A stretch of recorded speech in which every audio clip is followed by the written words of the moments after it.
Nah, gimana caranya manusia biar selaras? Ya, lakukan hal yang baik. Yang baik itu apa?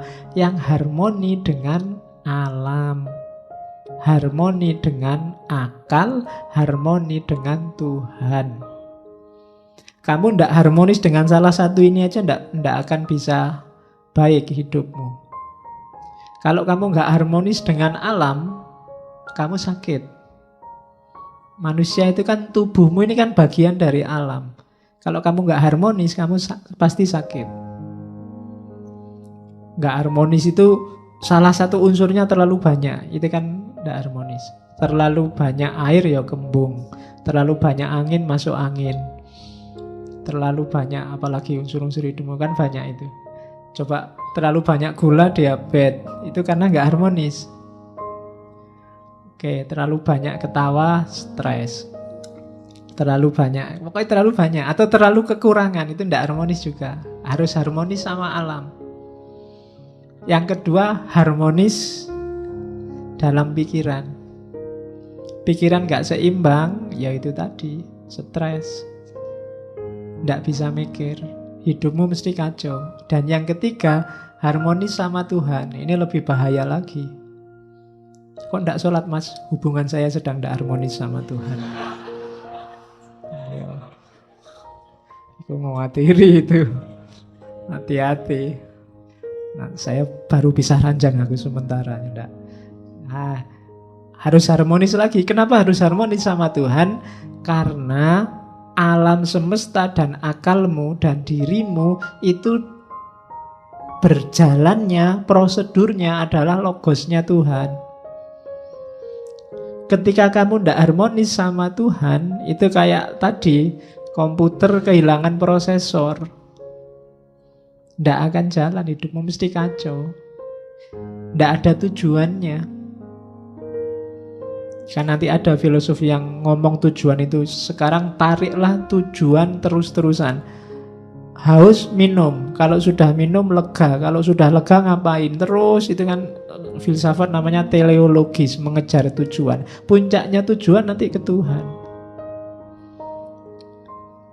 Kawin, biar punya anak. Kalau sudah punya anak, ngapain? Kalau sudah itu terus ngapain? Terus kamu tarik, ketemunya juga logosnya Tuhan nanti. Maka harus harmonis.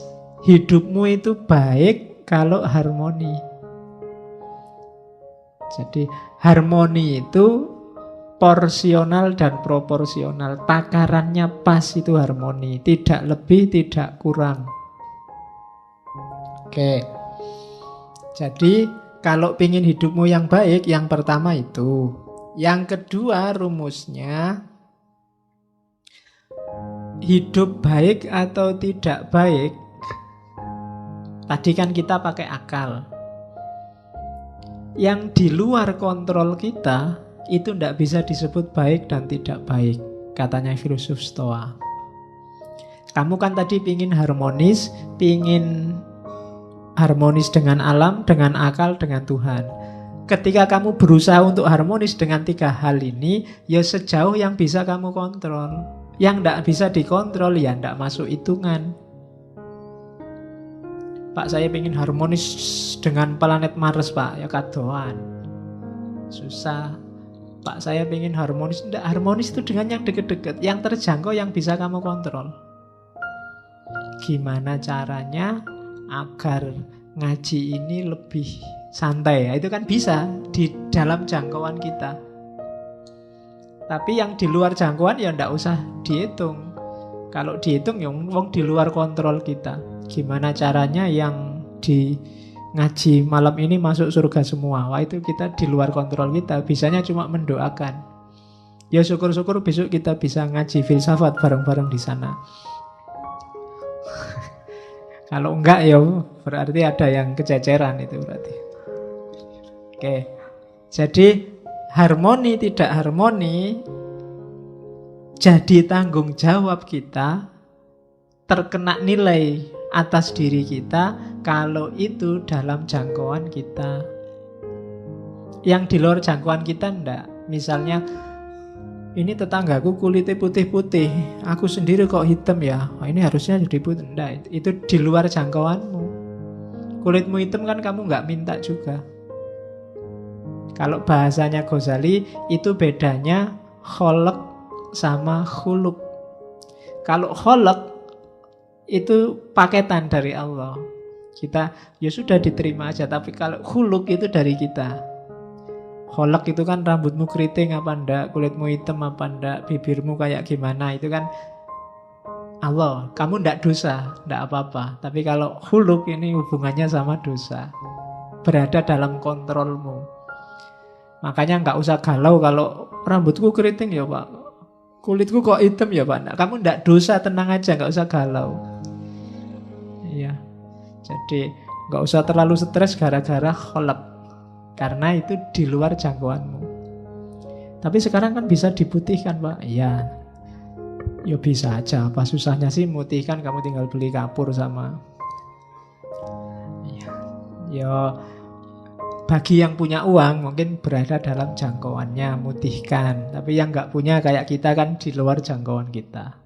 Jadi nggak usah galau dengan sesuatu yang di luar jangkauanmu. Pak, saya itu ingin menyelamatkan Ahok ya Pak. Gimana caranya? Nggak usah.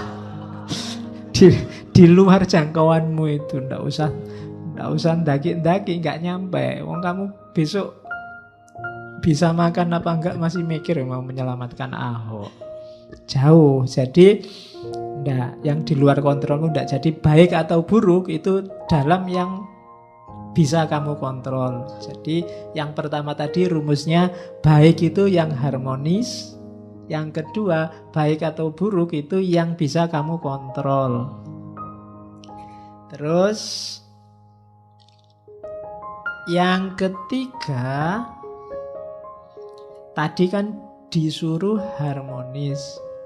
Harmonis dengan alam, harmonis dengan akal, harmonis dengan Tuhan. Itu jawabannya satu, melakukan kebajikan. Kebajikan itu berarti apa? Melakukan hal yang utama. Semua yang baik, semua yang berakhlak, semua yang bajik, itu hasilnya harmoni. Begitu ada yang melakukan yang tidak baik, tidak bajik tadi, lahirnya mesti chaos. Kenapa kok kacau? Karena banyak yang tidak menetapi kebajikan. Begitu ada satu yang tidak jujur, mesti nanti yang bersangkutan dengan dunia ketidakjujuran itu akan kacau. Misalnya saya bohong, harusnya saya masuk, saya tidak masuk, dan aku diem-diem aja, tidak ngomong-ngomong. Itu kan kacau, kamu datang ke sini kosong, kacau. Gara-gara ketidakbajikan satu. Maka harmonis itu akan lahir kalau kita melakukan hal-hal yang bajik, yang baik. Rumus ketiga. Jadi kalau ingin jadi orang baik, yang pertama targetnya kebaikan itu harmoni. Yang kedua, baik atau tidak itu hanya dalam hal-hal yang bisa kita kontrol saja. Yang enggak, ya enggak bisa baik, enggak bisa buruk. Yang ketiga, harmoni itu akan lahir melalui kebajikan.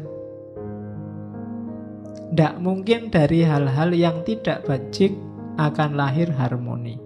Dari kecurangan, dari pengkhianatan, dari kebohongan, dari ndak akan. Mesti yang lahir chaos. Kalau sekarang belum, tunggu saja saatnya. Nah, jadi ini katanya Zeno ya. Jadi etikanya Zeno.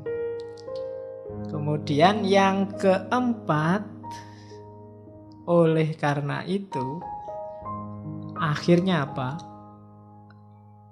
Harmoni itu akan kembali ke kita lagi.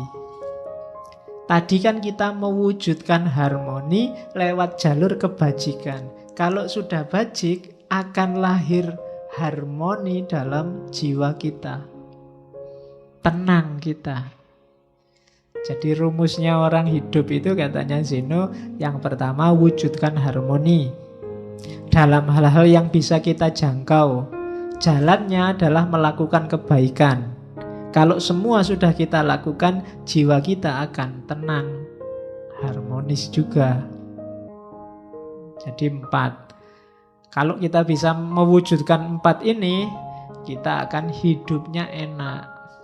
Itulah sunnatullahnya, kebaikan. Rumusnya itu. Kalau dilanggar sejak awal, ya kita tidak akan bisa menemukan harmoni dalam diri kita. Kalau jiwamu masih selalu nyari, pingin enak, masih pingin terus nuntut terus, berarti kamu perlu mewujudkan ini. Jalanmu perlu dihidupkan lagi lewat kebaikan. Biar lahir harmoni, biar jiwamu tenang. Dan itu pun dalam hal yang bisa kamu jangkau. Yang tidak bisa dijangkau, ya berdoa saja. Karena logosnya logos Tuhan, ya biar Tuhan yang intervensi. Oke, ini rumus pertama dari Zeno.